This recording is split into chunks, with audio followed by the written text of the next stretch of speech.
রানু নামে এক গরিব কৃষক তার এক টুকরো জমিতে প্রত্যেকবার তরমুজ চাষ করে।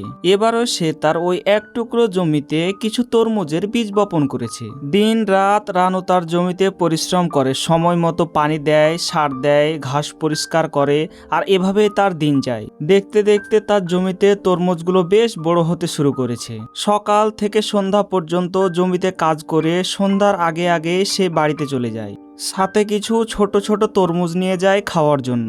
একদিন ভোর সকালে সে পানি দেওয়ার জন্য তার জমিতে চলে আসে। চারদিকে তরমুজের অনেক ভালো ফলন হয়েছে, কিন্তু সে খেয়াল করেনি তার পিছন দিকে দানব আকৃতির একটা তরমুজ হয়েছে। তারপর হঠাৎ করে তার চোখের সামনে এই তরমুজটা পড়লে সে প্রথমে ভয় পেয়ে যায় আর আতঙ্কিত হয়ে তাকিয়ে থাকে, এত বড় তরমুজ আমার জমিতে কিভাবে আসলো। তার পুরো জমি জুড়ে এত এত তরমুজ হয়েছে, কিন্তু সে চিন্তা করলো প্রথমে এই বড় তরমুজটাকে শহরে বিক্রি করে আসবে। তারপর সে গ্রাম থেকে আরো কিছু কৃষকদেরকে ডেকে আনে এই তরমুজটা তোলার জন্য। আর শহর থেকে বিশাল একটা ট্রাক এনে সেই কৃষকরা সব একসাথে মিলেমিশে সেই তরমুজটাকে ট্রাকে তুলে শহরে বিক্রির জন্য নিয়ে যায়। তারপর সেই কৃষক গ্রামের মেঠোপথ দিয়ে ট্রাকে করে সেই দানবাকৃতির তরমুজটাকে নিয়ে আস্তে আস্তে শহরের দিকে চলে যায়।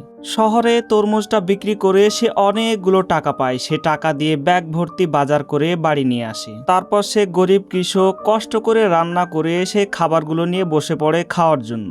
এত পরিশ্রমের পরও তার যে মুখে হাসি, সেটার দামও লাখ টাকা। বন্ধুরা, কৃষকরা অনেক কষ্ট করে আমাদের জন্য ফসল ফলায়, তারপরও তাদের মূল্য আমরা দিতে জানি না। যারা কৃষকদেরকে পছন্দ করে তারা অবশ্যই ভিডিওটাতে একটা লাইক করে দিও আর চ্যানেলটাকে সাবস্ক্রাইব করে দিও।